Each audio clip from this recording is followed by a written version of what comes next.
The scheme that is going to be talked about in this presentation is the Homeless World Cup.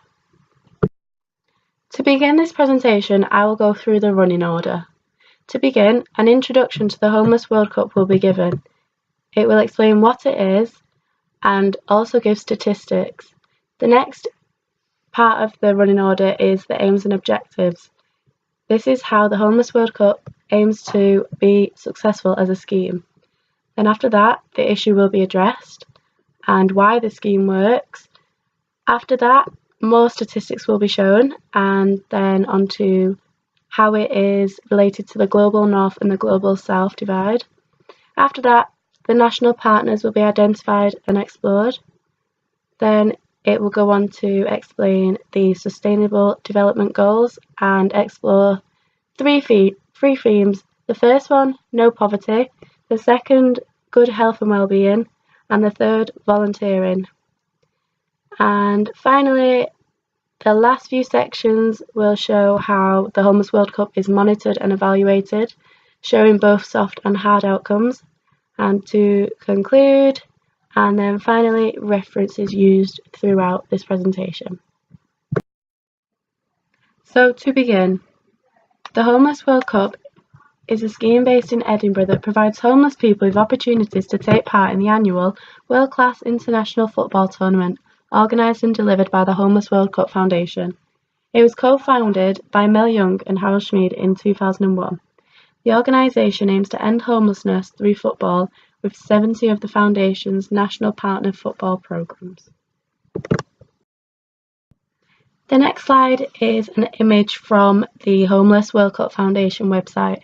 As you can see, it shows participation levels in numbers.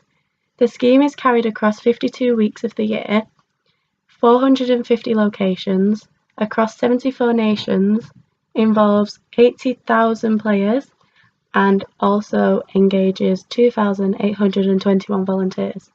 Volunteering will later be a section as one of the themes in this scheme. Also, as you can see in the small image, the dark blue sections on the map are the countries that participate in the Homeless World Cup, and they are across every continent in the world. Next, I will go on to the aims and objectives of the scheme. The Homeless World Cup Foundation has 8 key objectives for the event. The first is to provide the very best environment for the participating teams and players on and off the pitch, to ensure the highest possible awareness, interest and involvement with the host country, to ensure that the event is extensively positively reported and promoted throughout the host country and the world by key media outlets, to maximise the number of spectators at all games in a safe and suitable environment, to ensure that the event is a success from a financial point of view and that all parties are satisfied, to ensure that the event is as environmentally and socially responsible as feasible, to stage a world-class sporting event that will bring global prestige and credit to the host country, and to ensure a positive, lasting legacy in the host city. These aims and objectives were collected from the Homeless World Cup Foundation website.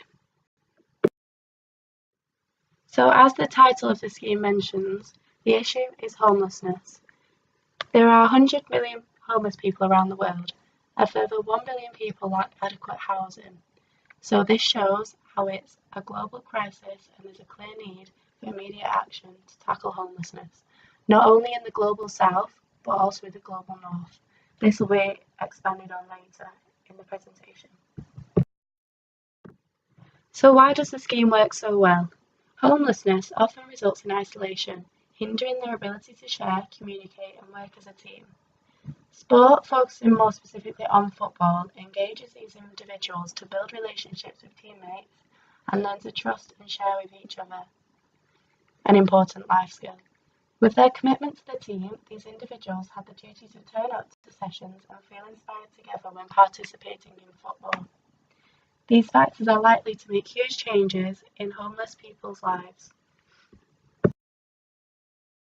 The end goal of the Homeless World Cup scheme is a tournament, and this is where all the countries come together and have matches between each other until there's a winner. Now the benefits of the tournament are as follows. So it creates awareness of the large population of people who are homeless. It gives more initiatives on how to tackle homelessness. It also gives exposure and recognition from global media networks. It creates a legacy in the host city/country, presenting how homelessness can be supported in positive ways.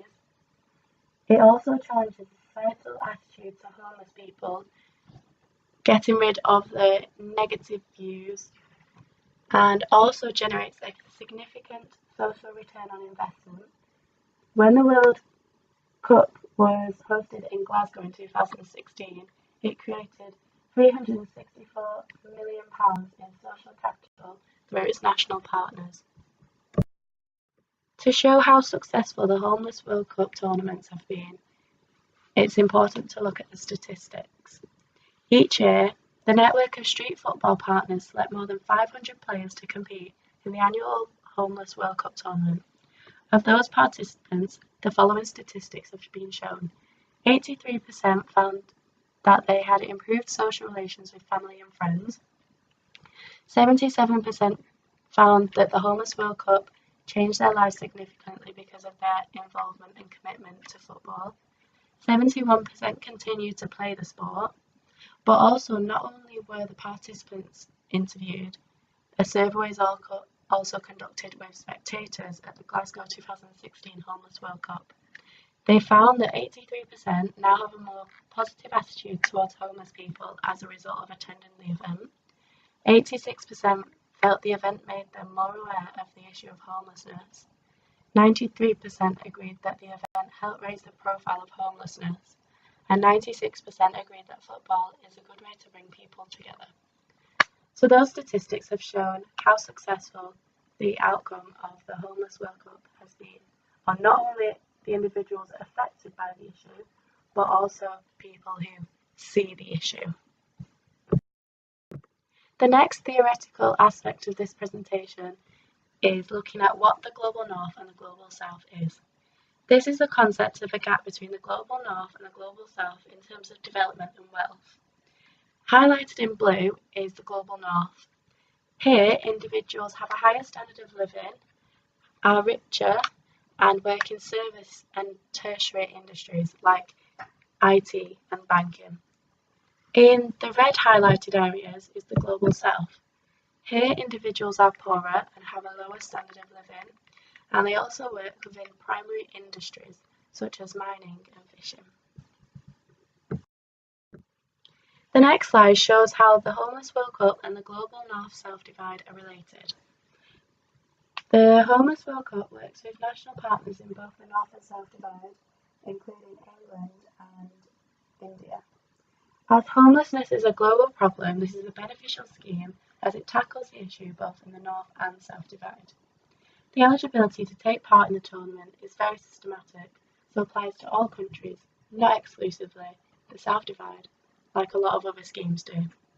For example, relating to this point, some of the requirements are that the individuals must be male or female, at least 16 years old at the time of the tournament, and being in drug rehabilitation and homeless in the past 2 years, showing that this is something an individual in both the Global North and South could experience. Now moving on to the national partners for the Homeless World Cup. They have 73 organisations representing 73 nations around the world.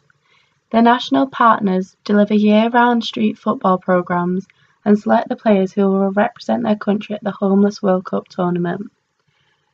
The street football partners operate in more than 450 locations, reaching 100,000 homeless people every year. So far, the Homeless World Cup Foundation and its partners have impacted the lives of 1 million homeless people across the globe. The next slide explores the Sustainable Development Goals. The Sustainable Development Goals are provided by the United Nations and aim to achieve a better and more sustainable future for all.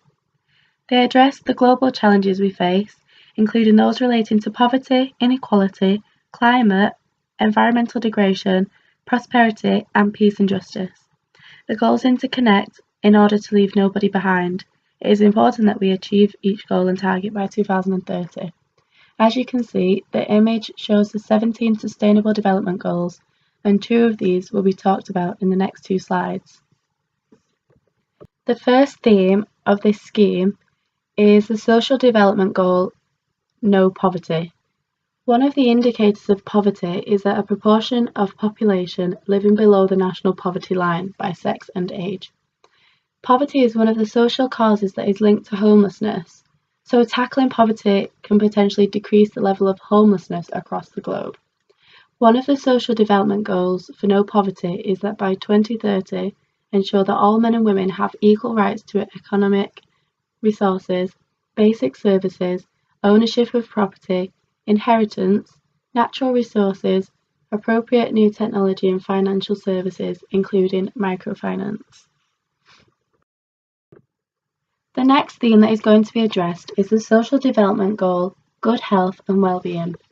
Some of the United Nations indicators of good health and wellbeing is the suicide mortality rate, death rate due to traffic accidents, use of substance abuse, including narcotic drug abuse and harmful use of alcohol. 45.8% of the United Nations indicators are associated with the causes of death for homeless people. This is shown on the pie chart below.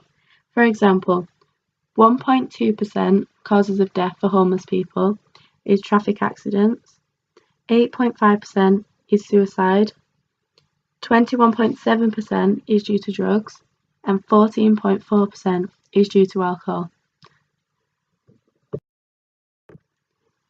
Next, I will explain how the Homeless World Cup improves the social development goals stated. With the large number of homeless people living on the streets, the Homeless World Cup has helped prevent drug and alcohol abuse by changing lives of players, by keeping them active and improving friend and family relationships. After the tournament, national partners integrate football with other approaches locally. 94% of the players improve their lives through education, employment in social enterprises and other businesses, substance abuse rehabilitation, and supported housing after the tournament. These statistics are mentioned earlier, but are significant to this section of the presentation.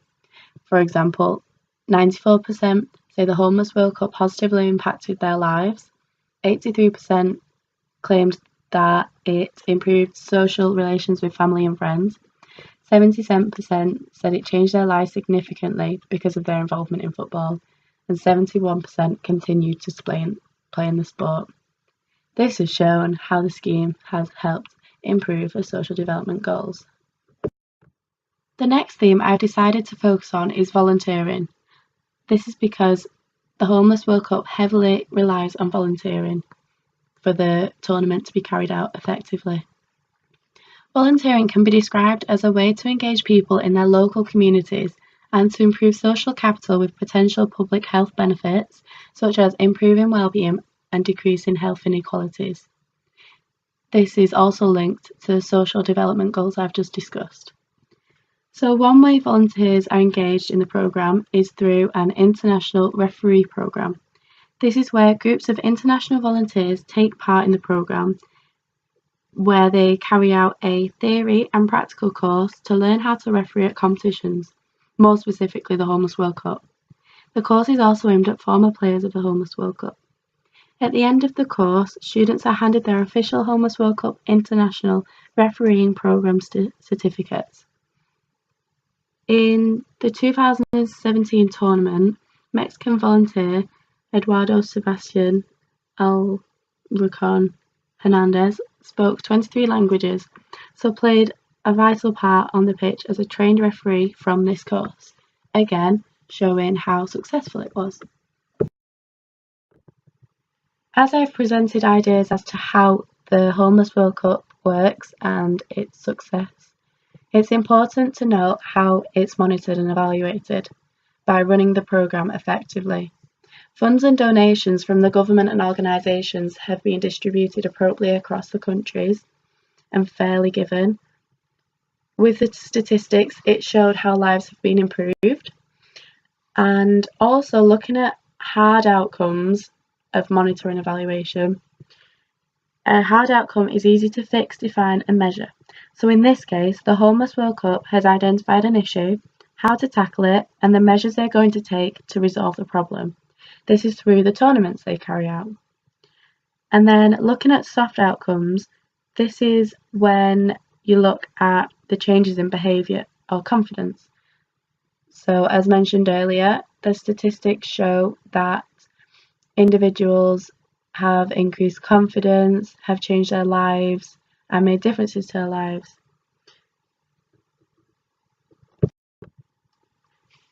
To conclude, the Homeless World Cup provides a wide range of inclusive opportunities for people in both the global north and south. The scheme has statistically proven that there has been a decrease in homelessness across the world. Although, rather than focusing solely on football, it may be beneficial for the Homeless World Cup to branch out into other sports.